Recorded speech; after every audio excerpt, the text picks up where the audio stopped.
If you have ever pulled a tray of cookies out of the oven and thought that parchment paper makes everything safer and cleaner, you are not wrong about the cleanup part. But the truth is, parchment paper is not one single material with one single standard. Depending on the brand and the coating, baking paper can have very different chemical and heat safety profiles. And those differences matter because this stuff touches your food at high temperatures. For this video, I leaned on the kinds of sources that actually document what is in food contact papers. US FDA updates on PFAS in paper-based food packaging, and lab-based investigations that published brand-specific findings, like an NDR investigation in Germany that used an independent DECRA lab, and third-party fluorine screening done by a lab certified by EPA that has been widely cited in the PFAS and packaging conversation. I will walk you through 7 parchment paper picks I would personally avoid, and 2 safer picks, plus a simple checklist you can use for any roll or sheet you see on the shelf. Let's count down. Coming in at number 7, no-name air fryer liners and generic baking paper packs from online marketplaces that do not clearly state food contact compliance, coating type, or a real manufacturer address. I get why they are tempting, pre-cut, cheap, and they promise non-stick and oil-proof. But the phrase oil-proof is exactly the red flag in this category. In the US, the FDA announced on February 28, 2024 that PFAS, containing grease-proofing substances for paper and paperboard food contact, are no longer being sold by manufacturers into the US market, because paper grease-proofing was a primary source of dietary exposure from authorized uses.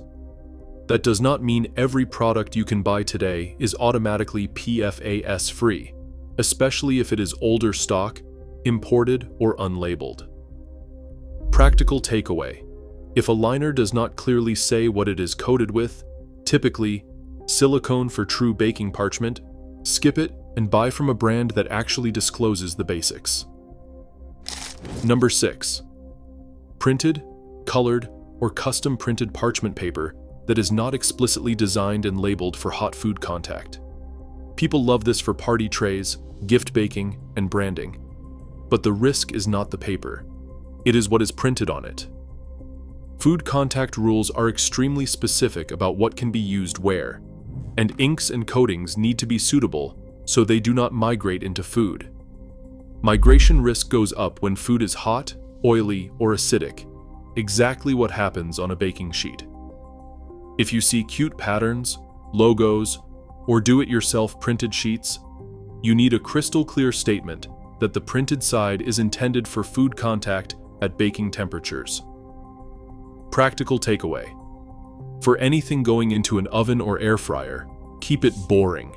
Plain parchment with food-grade silicone coating, no mystery dyes, no decorative printing.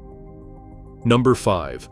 Kirkland Signature Culinary Parchment Paper was called out because of fluorine screening results that raised questions. In April 2021, an EPA-certified laboratory performed total fluorine testing on a Kirkland parchment product and reported a measured result of about 12 parts per million of fluorine. Fluorine screening does not identify a specific PFAS compound by name, and a low number like that does not prove intentional PFAS, but it does fall into the category of indication, which is exactly the kind of uncertainty I avoid for something that sits under my dinner at 425 degrees.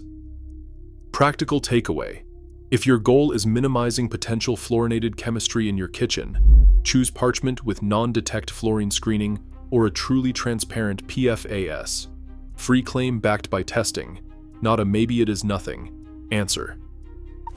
Number 4. Reynolds Kitchens Parchment Baking Paper. In 2021, a third-party fluorine screening reported approximately 14 parts per million total fluorine for a Reynolds parchment sample. Total fluorine is a screening tool, not a full chemical fingerprint, and it does not automatically mean your cookies are poisoned. But when you have alternatives that screen as non-detect, it is hard to justify rolling the dice on the one that did not. Practical takeaway: If a brand has a widely cited fluorine screening result that is not non-detect, and you can easily switch to a non-detect alternative, that is the simplest risk reduction move you can make. Number 3. Toppits baking paper. This applies mainly to viewers in Europe, because this product is tied to a very specific, very recent investigation.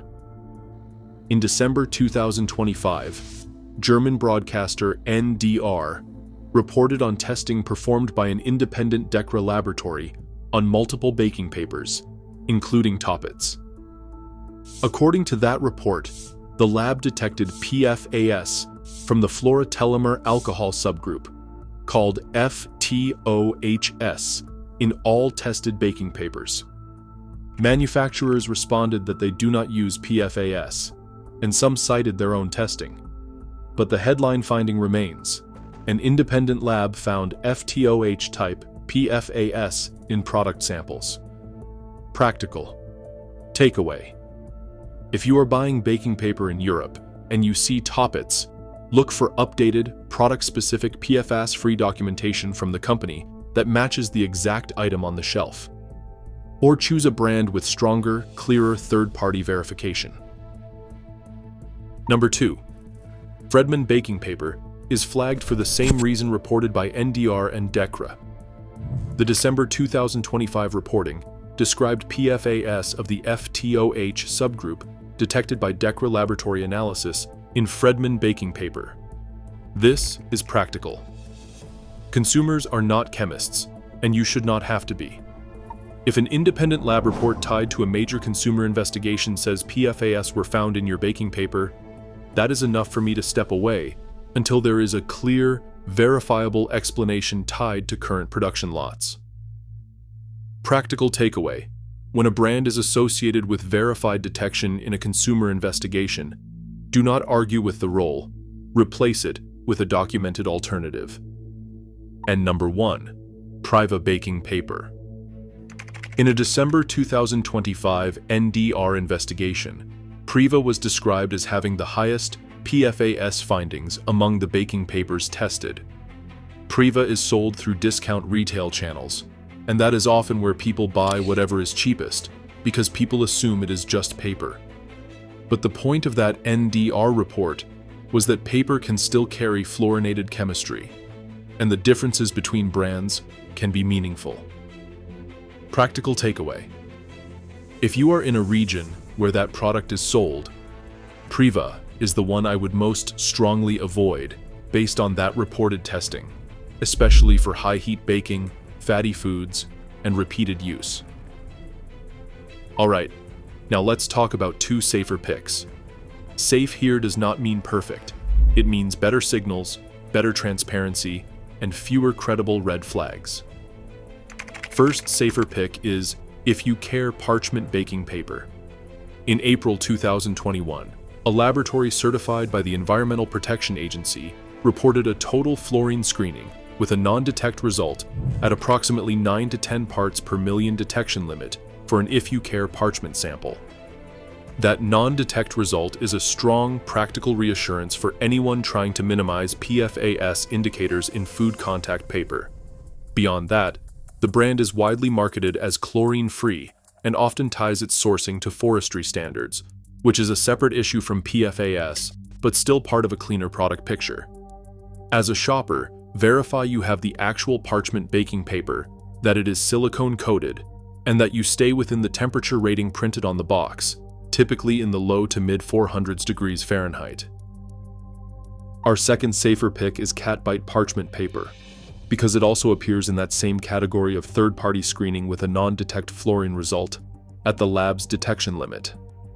The company clearly markets the product as silicone-coated parchment, which is what you want when you are trying to avoid grease-proofing chemistry that relies on fluorinated treatments. What to verify as a shopper? Check that it is real parchment, not wax paper. Confirm the heat rating on your specific package, and avoid letting any loose edges float up toward an exposed heating element, especially in an air fryer. Here is the checklist you can use on any parchment paper, even if you have never heard of the brand. First, Look for a clear statement of what makes it non-stick. The safest, most common answer you want is silicone-coated parchment.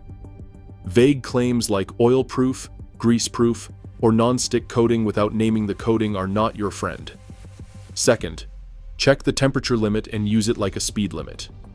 Most parchment is rated somewhere around 425 to 450 degrees Fahrenheit, and it is not meant for direct flame, broilers, or situations where the paper can lift and touch a heating element.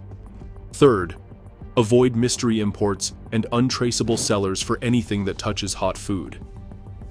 If there is no real manufacturer, no coating disclosure, and no compliance language, you are gambling.